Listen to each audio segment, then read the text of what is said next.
Cumprimento a todos com a graça de nosso Senhor Jesus. Este é o canal da Igreja Presbiteriana do Brasil, aqui na cidade de Garça, a Igreja Presbiteriana Verdade e Vida. Homossexualismo e cristianismo. Será que há compatibilidade entre este comportamento, isto é, a homossexualidade, e esta fé que norteia o comportamento, isto é, o cristianismo? Eu vou tentar trazer algumas considerações aqui hoje, já que esse assunto sempre é polêmico, sempre pessoas tentam taxar outras com rótulos e com a maneira mais baixa possível de prejudicar, de difamar. Então vamos tentar aqui tratar esse assunto no campo das ideias e tentar mostrar como a fé cristã está resolvida a respeito desse assunto e como podemos aí, digamos, conciliar pelo menos o discurso, a prática e a convivência na atual sociedade. Eu quero apontar algumas coisas que eu anotei aqui. Primeiro, a respeito aí do direito das pessoas a adotarem o comportamento que elas entenderem. Se pensamos que cada um é livre e a Constituição do nosso país, bem como as leis civis, permite a pessoa praticar aquilo que chama-se de homoafetividade, homossexualismo, ou ter envolvimento homossexual, sem considerar isso crime. Então as pessoas, elas têm a liberdade garantida de escolher o seu comportamento. No entanto, este direito que as pessoas têm de adotar um comportamento não tira o direito de outro discordar. Acredito que o que precisa ficar bem claro é que os cristãos, aqueles que seguem os princípios do Evangelho, segundo Jesus e os seus apóstolos, eles têm tanto o direito de discordar desta prática, como os que adotam essas práticas têm, segundo as suas perspectivas, o direito de adotá-las. Então estamos aqui diante daquilo que é o direito de ambos, Os cristãos têm direito garantido de discordar dessa prática. É lógico que o discordar não é odiar, não é maltratar, não é discriminar, mas é discordar da prática. Aí alguns pensam, mas na igreja vocês não vão receber pessoas que assim, isso é discriminação. Não. A igreja é uma instituição daqueles que são cristãos, portanto, o que rege essa instituição é aquilo que eles confessam ser correspondente à fé cristã, aquilo que está no Evangelho, nas Escrituras. Então, não pode acolher este comportamento. Então não é discriminação. Está muito bem claro para qualquer pessoa que, para ser membro de uma igreja, ele vai ter que seguir os parâmetros que essa igreja entende sobre o comportamento sexual. Então, se está claro, ela não precisa forçar a porta para entrar, Ela precisa entender que ela precisa mudar de comportamento. Ela, como indivíduo cidadão, está bem-vindo a participar do culto, a ouvir, a estar presente. Mas o fato dela adotar um comportamento reprovado por essa denominação, por igrejas cristãs, não muda. Ela precisa entender isso. O segundo aspecto é que as pessoas hoje precisam entender que, se a sociedade está aceitando essa prática, se a opinião popular, midiática, se as leis, enfim, se há um movimento de aceitação desta prática, isso não muda a opinião da igreja e da Bíblia, que essa prática é pecaminosa. Então, uma lei que permite um comportamento pecaminoso não o santifica. Os cristãos não podem, não têm o que fazer. Os cristãos não têm o que fazer, porque nós temos uma escritura sagrada e inspirada por Deus, que mostra que esse comportamento é pecaminoso.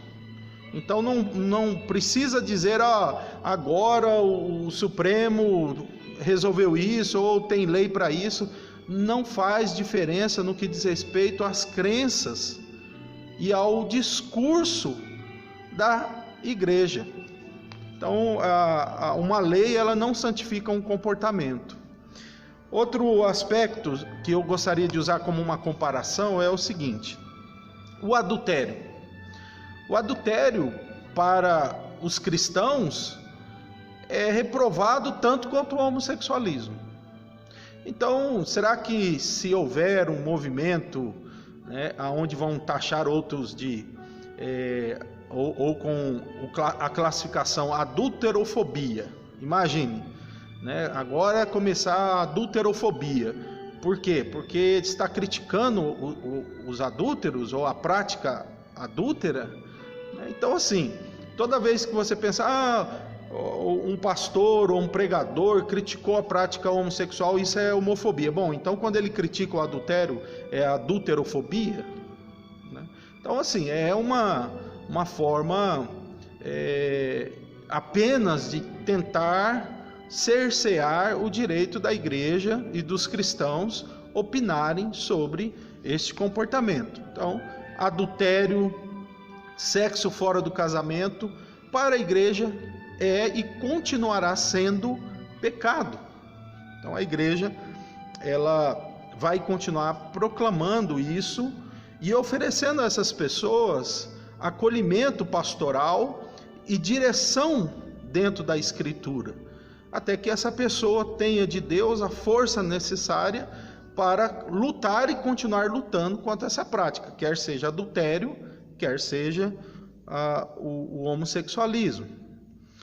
Tem outro aspecto, há pessoas que dizem, será que há cristão gay, Bom, vai depender muito de como você vai definir cristão e o próprio termo gay ou homossexual. Assim como não há cristão adúltero, embora há cristão que cai em adultério, da mesma forma não há cristão homossexual. Há cristão que cai em atos de homossexualidade, que precisa se arrepender e abandonar, tal como um adúltero, ou aquele que praticou o adultério. Então não tem como aceitar, ele é um cristão adúltero e ele vai continuar. Não, a Bíblia já mostra que isso é autoexcludente, não tem como. Então você que quer manter a fé cristã e ao mesmo tempo as práticas homossexuais, o que eu posso dizer claramente para você é que a Bíblia não aprova, não tem como unir isso. Então você ou serve ao Senhor ou serve à sua escolha sexual, não tem como unir as duas coisas. Então a Escritura, ela é muito clara sobre isso, e você deve continuar lutando, como diz a palavra de Deus, a mortificar os desejos carnais que estão aí orientados ou mal orientados para a homoafetividade, que segundo a Escritura é pecado. Então quero finalizar aqui lendo a carta do apóstolo Paulo aos Romanos, onde mostra claramente a opinião cristã sobre isso. Então volto a dizer que os cristãos não têm o que fazer. Não adianta achar que a igreja vai minimizar o seu discurso. Mas tem igreja que faz isso, tem pastor que faz isso. Bom, se eles estão minimizando, se eles estão tentando trazer atenuantes para o que a Bíblia diz, aí fica realmente complicado se eles estão sendo fiéis a Deus para ser fiel à pressão pública, a pressão que está aí acontecendo em todos os meios. Então eu quero aqui ler para vocês a passagem de Romanos, capítulo 1, versículos 26 em diante, que diz assim: por causa disso, Deus entregou a paixões vergonhosas, porque até mulheres trocaram o uso natural das relações íntimas por outro, contrário à natureza. Da mesma forma também, os homens, deixando o contato natural da mulher, se inflamaram mutuamente em sua sensualidade, cometendo indecência, homens com homens, e recebendo em si mesmo a merecida punição de seu erro. O que a Bíblia está dizendo aqui, a não ser reprovando essa atitude? Então, o que eu posso dizer para você, amigo, amiga, ou irmão em Cristo que está confuso nesta questão? Deus oferece perdão para esta prática. Deus oferece ajuda para aqueles que sofrem com esse tipo de pecado, mas Deus não aceita este comportamento. Por isso Ele enviou Jesus para morrer e ter Ele em Cristo a sua graça de perdoar esse pecado e pelo Espírito libertar e dar força àqueles que querem abandonar esta prática. Não há como conciliar homossexualismo e cristianismo. Que Deus te abençoe, que Deus te fortaleça em Cristo Jesus.